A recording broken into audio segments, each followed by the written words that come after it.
보면은 계속 똑같은 얘기를 하고 있어요. 여러분 요즘 최근에 살다 보면 위기를 만날 수 있어요, 없어요? 만날 수 있어요. 그 위기 속에서 넘어질 수 있을까요, 없을까요? 넘어질 수 있어요. 제가 존경하는 우리 최현진 원사님 역시도 하나님을 지금 너무 잘 섬기고 계시지만 분명히 넘어질 때도 있고 실패할 때도 있고 아쉬울 때도 있고 또 난감할 때도 있을 거예요. 저 역시 하루라는 시간을 보내면서 아침에 일어나서 새벽에 일어나서 이 교회를 향해서 올 때 정말 오늘 하루 정말 멋지게 살고 싶다라는 소망을 가지고 와서 기도도 해요. 정말 거기서 주신 하나님의 은혜가 대단해서 그렇게 살 수 있을 것만 같습니다. 그런데 집에 들어가자마자 그것이 깨질 때가 있어요. 또 집에서 다시 나와서 생활하다 보면 게을러질 때도 있어요. 그래서 나는 안 되는가 보다. 나는 정말 부족한 사람이다 라고 느낄 때가 참 많습니다. 그때 여러분들은 어떻게 하시나요? 위기 속에 빠졌을 때, 어려움 속에 빠졌을 때, 절망 속에 빠졌을 때, 도저히 나란 사람은 안 된다라는 생각에 빠졌을 때 여러분들은 어떻게 극복하시나요? 저 같은 경우는 게으르지 않기 위해서 운동을 하게 돼요. 막 말씀을 준비하다가 책을 보다가 너무 졸리잖아요. 무조건 바깥으로 나가서 슈링 다 걸치고 막 걷기도 하고 또 자전거 타러 가서 자전거를 타고 와서 다시 또 앉아서 하려고도 해요. 그런데 결국 또 넘어져요. 왜 우리의 인생들은 분명 예배를 통해서 그 충만하게 받았음에도 불구하고 또 넘어질까요? 주일날 예배를 잘 드려서 그래 전도해야지, 그래 사랑해야지라고 작정하지만 왜 또 넘어지는 인생을 살 수밖에 없을까요? 한 유튜브 영상을 보는데 이런 내용이었어요. 지금부터 좀 설교 잘 안 들릴 거예요. 여러분 잘 들어주세요. 여러분, 여러분들의 인생이 이 그릇이라고 생각해 보도록 하겠습니다. 이 그릇에, 인생의 그릇 가운데 혹시 여러분의 더러운 걸 가득 채우고 싶은 분 계신가요? 그런 사람은 단 한 명도 없을 거예요. 그리고 하나님 역시도 여기에 하나님께서 원하시는 기쁨을 가득 채우기를 원하실 거예요. 그래서 저와 여러분들은 항상 이 좋은 물, 먹어도 되는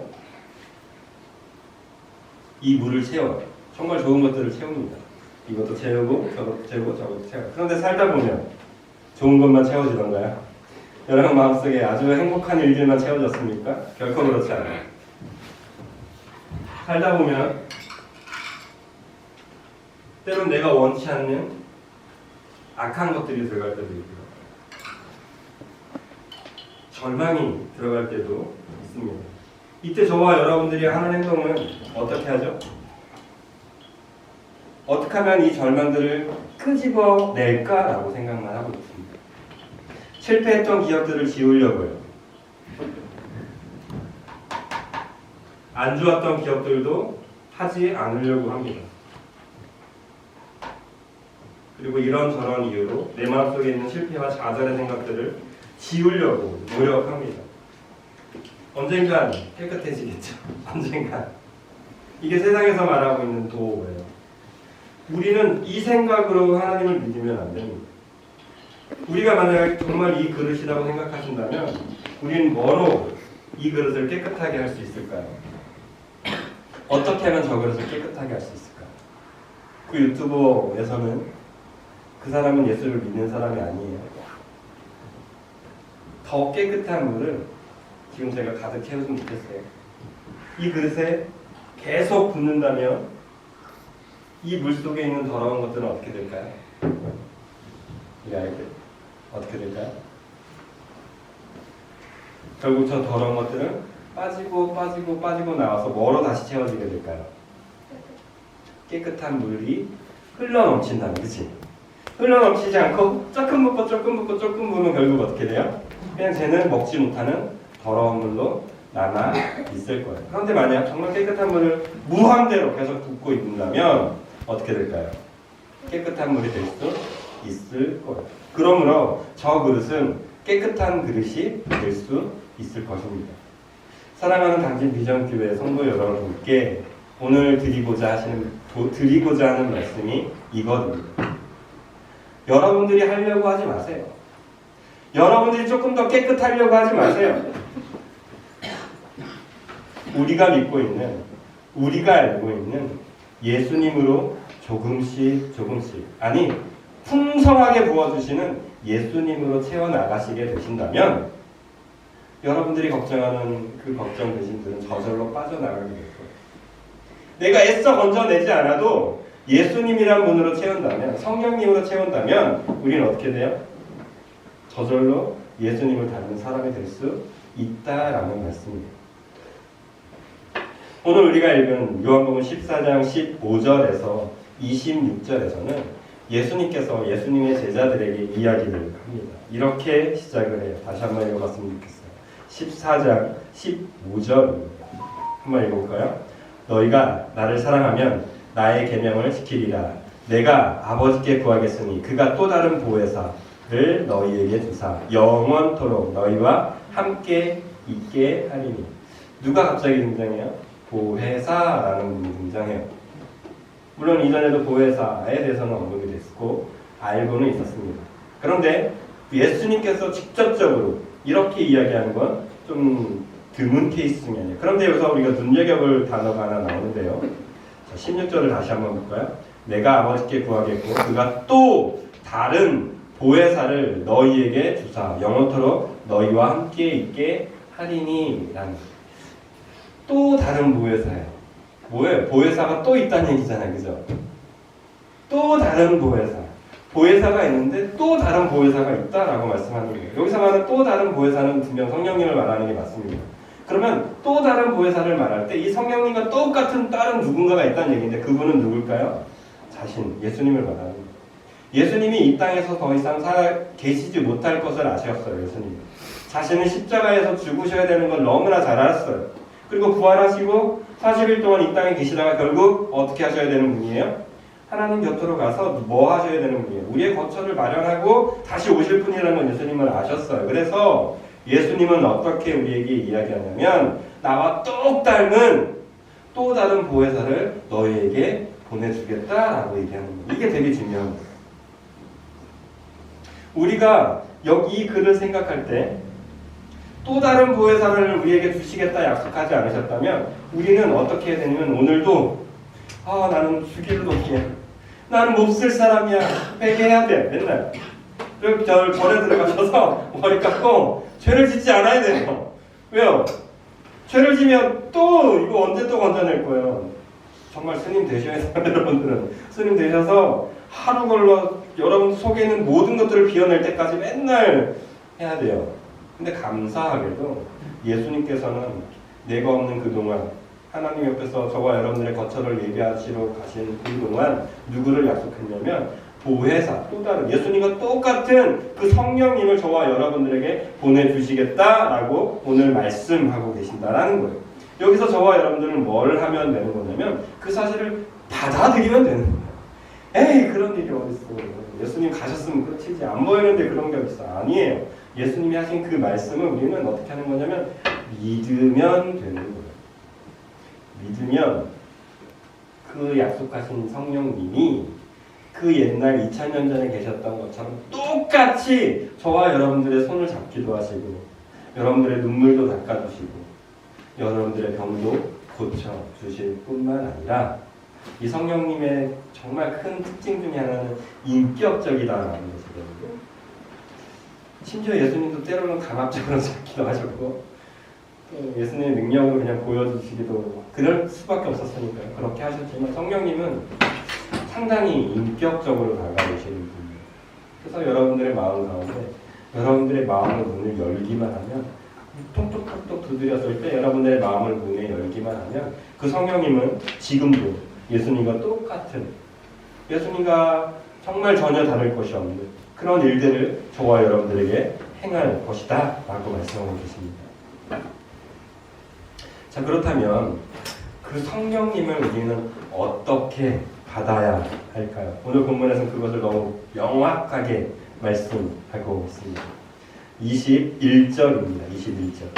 한번 21절 읽어보도록 할게요. 시작. 나의 계명을 지키는 자라야 나를 사랑하는 자니 나를 사랑하는 자는 내 아버지께 사랑받을 것이요 나도 그를 사랑하여 그에게 나를 어떻게 해요?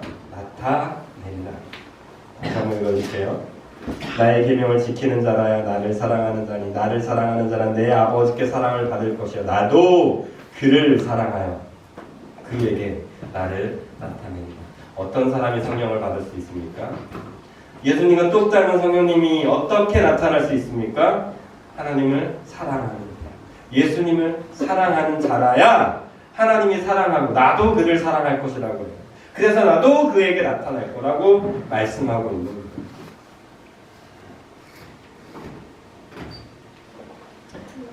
여러분들의 자녀들을 얼마나 사랑하십니까? 여러분들의 자녀가 여러분들을 배신할 때 있습니까? 없습니까?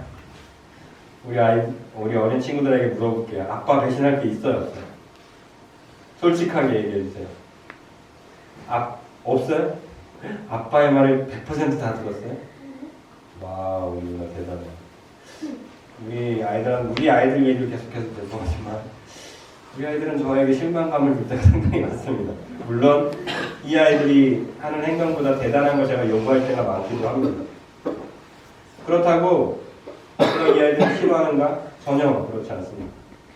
얼마 전에 누구라고 말하지 않을게요. 또 어떤 아이가 편지를 저에게 썼어요. 어버이날이다. 드디어 편지를 받았어요. 얼마나 기쁜지 행복했습니다. 그런데 그 내용 중에 제 눈물이 날 수밖에 없는 내용이 정말 그 친구는 어떤 마음으로 썼는지 모르겠지만 참 진실로 와닿았어요. 어떤 내용이냐면 혼날 때도 있지만 그때마다 저를 용서해줘서 너무나 고맙다라는 내용이었어요. 아버지가 아들을 향해서, 어머니가 자녀를 향해서, 딸을 향해서 혹시 대가를 바라고 사랑하시나요? 전혀 그렇지 않아요. 아들과 딸이 혹 실수하더라도 어떻게 해요? 기본적으로 정말 지금 당장은 때려주고 싶은 마음이 이렇게 올라왔다가도 조금만 지나면 뭐가 다시 올라오죠? 사랑이 올라와서 이 아이의 흠을 덮어주게 됩니다. 그런데 만약 이때 자녀가 아버지 죄송해요, 어머니 죄송해요 라고 단 한마디만 말하잖아요. 이 마음이 그냥 팡 터져버려요. 너무 화났다는 마음도 어떻게 돼요? 그냥 다 열려버리고 아버지의 그 사랑을, 어머니의 사랑을 마음껏 흘려보내게 됩니다. 하나님께서 저와 여러분들에게 왜 사랑을 그렇게 요구하시는 겁니까? 하나님께서, 예수님께서 지금 오늘 이 본문 말씀에서 너희가 하나님을 사랑하여야 나도 그 사랑을 너희에게 나타낼 것이라고 그렇게 말씀하시는 이유가 뭘까요? 거래일까요? 절대 그렇지 않다라는 거예요. 아버지가 자녀에게 사랑의 말을 들었을 때 그냥 물 녹듯이 모든 것이 녹아내 버리는 것처럼 예수님도 지금 저와 여러분들에게 성령을 받고 싶니? 성령님과 함께 하고 싶니? 그럼 너희도 하나님을 사랑해 라고 이야기하고 있는 것이죠. 여러분, 정말 성령님의 충만함을 누리고 싶으십니까? 정말 예수님과 함께 동행하는 그 삶을 살아가고 싶으세요? 다른 것 하지 마세요. 그냥 고백하세요. 하나님을 사랑한다. 하나님이 누군지 모르면 사랑할 수도 없어요. 그죠? 여긴 그 존재가 있어요. 그건 나중에 더 살펴보았으면 좋겠어요. 내가 하나님을 누군지 모르면 사랑할 수 없지만 일단 여러분 그 하나님에 대해서 사랑의 감정을 가지고 하나님께 나아가십시오. 그럴 때 예수님께서 그렇게 약속하십니다. 그에게 나를 나타내리라. 그에게 나를 나타내리라. 무슨 말씀입니까? 성령으로 가득 찬 사람. 나와 똑 닮은 성령님께서 우리와 함께 하신다는 이 약속을 붙드시는 이번 한 주가 되시기를 예수님의 이름으로 축복합니다. 24절에서는 이렇게 이야기해요. 나를 사랑하지 아니하는 자는 내 말을 지키지 아니하나니 너희가 듣는 말은 내 말이 아니요 나를 보내신 아버지의 말씀이니라. 그러면서 단서 하나를 걸어요. 사랑하면 내가 너희에게 나타날 것인데 그런데 말을 듣지 않는 것 또한 문제가 될 수 있다라고 탁 태클을 걸게 됩니다. 우리가 지금 지난주에 말씀의 제목을 그렇게 붙여보았어요. 전에는, 이제는. 이전과 이후가 다른 것은 하나님의 말씀을 들었기 때문에 우리는 변화받을 거라는 것이었습니다. 여러분들이 이번 한 주에 지켜야 될 것이 무엇일까요? 이전과 다른 삶으로 살아가기 위해서 지켜야 될 것이 무엇일까요? 먼저는 하나님을 사랑한다고 고백하는 것입니다. 하나님을 사랑한다고 고백하는 것이 끝나면 안 돼요. 말로만 사랑하는 것은 누구나 할 수 있기 때문이죠. 어떻게 하는 거예요? 하나님의 말씀을 지켜나가는 자라야 하나님을 사랑하는 자로 예수님께서 인정하고 계십니다. 그 말은 저와 여러분들이 성경 말씀을 그냥 듣는 것으로 끝이면 안 된다는 얘기예요. 주일 한번 예배 잘 드려서 마음속에 뜨거움이 일어나는 것으로 만족하면 안 된다라는 얘기예요.